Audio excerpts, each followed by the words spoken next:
Hi dears, welcome back. ഇന്ന് നമുക്ക് എങ്ങനെയാണ് നല്ല രുചികരമായിട്ടുള്ള പൊടി ഇഡലി തയ്യാറാക്കി എടുക്കുന്നത് നോക്കാം. ഇഡലി ബാക്കിയുണ്ടെങ്കിൽ ഇങ്ങനെ തയ്യാറാക്കി എടുത്താൽ പെട്ടെന്ന് തന്നെ പാത്രം കാലിയാകും. അത്രയ്ക്ക് ടേസ്റ്റാണ്. അപ്പോൾ നോക്കാം റെസിപ്പി എങ്ങനെയാണെന്ന്.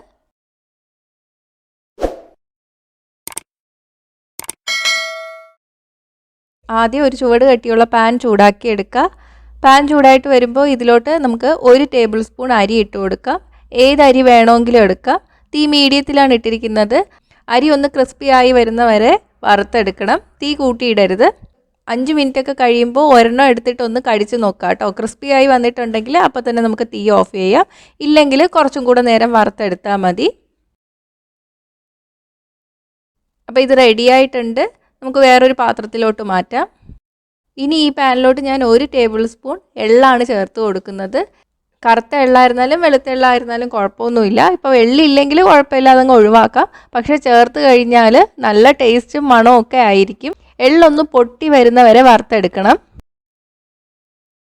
എള്ള് പൊട്ടി തുടങ്ങിയിട്ടുണ്ട്. ഇനി നമുക്ക് തീ ഓഫ് ചെയ്തതിന് ശേഷം വേറൊരു പാത്രത്തിലോട്ട് മാറ്റി വയ്ക്കാം. ഇനി ഈ പാനിലോട്ട് നമുക്ക് 1 ടീസ്പൂൺ എണ്ണ ചേർത്ത് കൊടുക്കാം. ഞാനിപ്പോൾ വെളിച്ചെണ്ണയാണ് എടുത്തിരിക്കുന്നത്. നല്ലെണ്ണ എടുത്താലും കുഴപ്പമൊന്നുമില്ല. എണ്ണ ചേർക്കാതെ വേണമെങ്കിൽ നിങ്ങൾക്ക് വറുത്തെടുക്കാം. പക്ഷേ അതിനേക്കാളും പെട്ടെന്ന് വറന്ന് കിട്ടുന്നത് എണ്ണ ചേർത്ത് വറുക്കുമ്പോഴാണ്. പിന്നെ പൊടിക്ക് നല്ല ടേസ്റ്റും ആയിരിക്കും.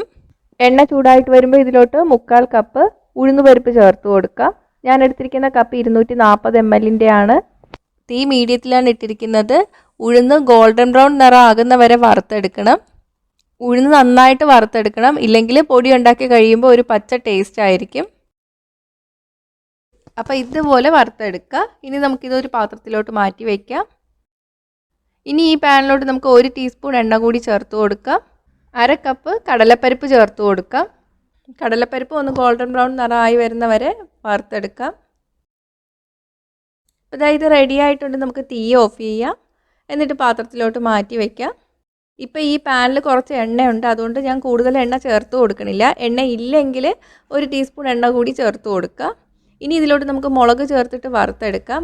ഞാനിപ്പോൾ 8 മുളക് എടുത്തിട്ടുണ്ട്. പകുതി കാശ്മീരി മുളകും പകുതി സാധാരണ ഉണക്കമുളകുമാണ്. നിങ്ങൾക്ക് വേണമെങ്കിൽ മൊത്തം കാശ്മീരി മുളകും എടുക്കാം. അപ്പോൾ എരിവും കുറവായിരിക്കും, നല്ല കളറും കിട്ടും. മുളകിൻ്റെ അളവ് കറക്റ്റായിട്ട് പറയാൻ പറ്റില്ല. നമ്മുടെ കയ്യിലുള്ള മുളകിൻ്റെ എരി പോലെ ഇരിക്കും നമ്മൾ ചേർക്കേണ്ട മുളകിൻ്റെ എണ്ണം. അപ്പം നിങ്ങൾ ആദ്യം കുറച്ച് മുളക് വറുത്ത് വയ്ക്കുക. എന്നിട്ട് പൊടിക്കുന്ന സമയത്ത് കുറച്ച് മുളക് ഇട്ടിട്ട് ആദ്യം പൊടിച്ചെടുക്കുക. എന്നിട്ട് ടേസ്റ്റ് നോക്കുക. എരിവ് കുറവാണെങ്കിൽ കുറച്ചും കൂടെ ഇട്ടിട്ട് പൊടിച്ചെടുത്താൽ മതി. അപ്പോൾ എരിവ് കൂടി പോവില്ല. 1 മിനിറ്റ് കഴിയുമ്പോൾ തീ ഓഫ് ചെയ്തതിന് ശേഷം എടുത്തു മാറ്റാം. അപ്പോൾ വറുത്തതെല്ലാം ഒരു പാത്രത്തിലോട്ട് ഇട്ട് വെച്ചിട്ടുണ്ട്. ഇനി ഇതൊന്ന് കുറച്ച് ചൂടുമാറാൻ വേണ്ടിയിട്ട് മാറ്റി വയ്ക്കാം. ചൂട് കുറച്ചൊന്ന് മാറിയിട്ടുണ്ട്. ഇതിലോട്ട് നമുക്ക് 1/2 ടീസ്പൂൺ ഉപ്പ് ചേർത്ത് കൊടുക്കാം. 1/2 ടീസ്പൂൺ കായപ്പൊടി. കായപ്പൊടിക്ക് പകരം നമ്മൾ സാധാരണ കട്ടിക്കായം ഉണ്ടെങ്കിൽ അതാണ് ഏറ്റവും ടേസ്റ്റ്. കട്ടിക്കായം ഉണ്ടെങ്കിൽ ഒരു ചെറിയ കപ്പലണ്ടിയുടെ വലുപ്പത്തിന് കായം എടുത്തിട്ട് എണ്ണയിലിട്ടിട്ടൊന്ന് വറുത്തെടുക്കുക. എന്നിട്ട് അത് ഇതിലോട്ട് ചേർത്തിട്ട് പൊടിച്ചെടുത്താൽ മതി. ഇനി ഇതെല്ലാം കൂടെ ചേർത്തിട്ട് ഒന്ന് തരിതരിപ്പായിട്ട് പൊടിച്ചെടുക്കുക. അപ്പോൾ തരിതരിപ്പായിട്ട് പൊടിച്ചെടുത്തിട്ടുണ്ട്. അപ്പോൾ നമ്മുടെ ഇഡലിപ്പൊടി റെഡി ആയിട്ടുണ്ട്. ഇനി നമുക്ക് പൊടി ഇഡലി തയ്യാറാക്കി എടുക്കുന്നത് എങ്ങനെയാണെന്ന് നോക്കാം. അതിന് വേണ്ടിയിട്ട് ഞാൻ കുറച്ച് ഇഡലി എടുത്ത് വെച്ചിട്ടുണ്ട്. പൂ പോലെ സോഫ്റ്റ് ആയിട്ടുള്ള ഇഡലിയുടെയും ദോശയുടെയും റെസിപ്പി ഞാൻ നേരത്തെ അപ്ലോഡ് ചെയ്തിട്ടുണ്ട്. അത് കണ്ടിട്ടില്ലാത്തവർക്ക് അതിൻ്റെ ലിങ്ക് ഞാൻ ഡിസ്ക്രിപ്ഷൻ ബോക്സിൽ കൊടുക്കാം. അപ്പോൾ തയ്യാറാക്കിയ ഇഡലി കൊണ്ട് പൊടി ഇഡലി ഉണ്ടാക്കുന്നതിനേക്കാളും രാവിലെ ഉണ്ടാക്കിയ ഇഡലി കൊണ്ട് വൈകിട്ട് പൊടി ഇഡലി തയ്യാറാക്കുമ്പോഴാണ് ടേസ്റ്റ് കൂടുതൽ. ഒന്നുകിൽ നിങ്ങൾക്ക് ഈ ഇഡലി അതേപടി ഇട്ടിട്ട് പൊടി ഇഡലി ഉണ്ടാക്കിയെടുക്കാം, അല്ലെങ്കിൽ ചെറുതായിട്ട് മുറിച്ചതിന് ശേഷവും പൊടി ഇഡലി ഉണ്ടാക്കിയെടുക്കാം കേട്ടോ. അപ്പോൾ ആദ്യം നമുക്ക് പാൻ ചൂടാക്കിയെടുക്കാം.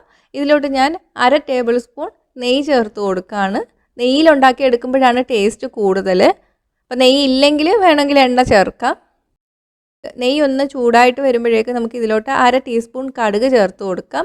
കടുക് പൊട്ടി വരണം. കടുക് പൊട്ടി വരുമ്പോഴേക്ക് നമുക്ക് ഇതിലോട്ട് 1/2 ടീസ്പൂൺ നമ്മൾ ഉണ്ടാക്കി വെച്ചിരിക്കുന്ന ഇഡലിപ്പൊടി ചേർത്ത് കൊടുക്കാം. ഒന്ന് ഇളക്കിയതിന് ശേഷം നമുക്ക് ഇതിലോട്ട് ഇഡലി ഇട്ട് കൊടുക്കുക. ഇഡലി നന്നായിട്ട് ഇളക്കി കൊടുക്കുക. നെയ്യ് എല്ലാ ഭാഗത്തും ആയി വരണം. അപ്പോൾ നെയ്യ് എല്ലായിടത്തും ആയി വന്നിട്ടുണ്ട്. ഇനി ഇതിലോട്ട് നമുക്ക് കുറച്ചായിട്ട് ഇഡലിപ്പൊടി ഇട്ട് കൊടുക്കാം. ഇനി മറിച്ചിട്ടതിന് ശേഷം കുറച്ചും കൂടെ ചേർത്ത് കൊടുക്കാം. അങ്ങനെ ഇഡലി മൊത്തം കോട്ടായി വരുന്നവരെ ഇഡലിപ്പൊടി ഇങ്ങനെ ഇട്ട് കൊടുക്കുക. ആദ്യമേ നെയ്യും പൊടിയൊക്കെ ചേർത്തിട്ട് നമ്മൾ പാനിൽ എണ്ണയിലോട്ട് ഇട്ടാൽ ഇതുപോലെ നല്ല കോട്ടായിട്ട് വരില്ല. ഹോട്ടലിൽ നിന്നൊക്കെ കിട്ടുന്ന പൊടി ഇഡലിയിൽ ഇഡലിപ്പൊടി നല്ല കവർ ചെയ്തിട്ടായിരിക്കും ഇരിക്കുന്നത്. അങ്ങനെ കിട്ടാൻ വേണ്ടിയിട്ട് ഇങ്ങനെ തന്നെ ചെയ്യണം. ഇഡലിയിൽ മൊത്തം പൊടിയായി വരുന്നവരെ ഇതുപോലെ ചെയ്തു കൊടുക്കുക. തീ ഞാൻ സിമ്മിലാണ് ഇട്ടിരിക്കുന്നത്. ഇനി ഇതിലോട്ട് നമുക്ക് കുറച്ച് കറിവേപ്പിലയും കൂടെ ഇട്ട് കൊടുക്കാം. ഇത് ഓപ്ഷണലാണ്. ഒരു 5 സെക്കൻഡ് കഴിയുമ്പോൾ നമുക്ക് എടുത്തു മാറ്റാം. ഇതുപോലെ തന്നെ എല്ലാം ഉണ്ടാക്കിയെടുക്കുക. അപ്പോൾ നമ്മുടെ പൊടി ഇഡലി തയ്യാറായിട്ടുണ്ട്.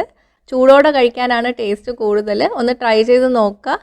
ട്രൈ ചെയ്ത് നോക്കിയിട്ട് നിങ്ങളുടെ അഭിപ്രായങ്ങൾ കമൻറ്റ് ചെയ്യുക. ഇഷ്ടമായെങ്കിൽ ലൈക്കും ഷെയറും ചെയ്യുക. കൂടുതൽ റെസിപ്പികൾക്കായിട്ട് ചാനൽ ഇതുവരെ സബ്സ്ക്രൈബ് ചെയ്തിട്ടില്ലെങ്കിൽ സബ്സ്ക്രൈബ് ചെയ്യാനും മറക്കല്ലേ. അടുത്തൊരു റെസിപ്പി ആയിട്ട് കാണാം. ബൈ.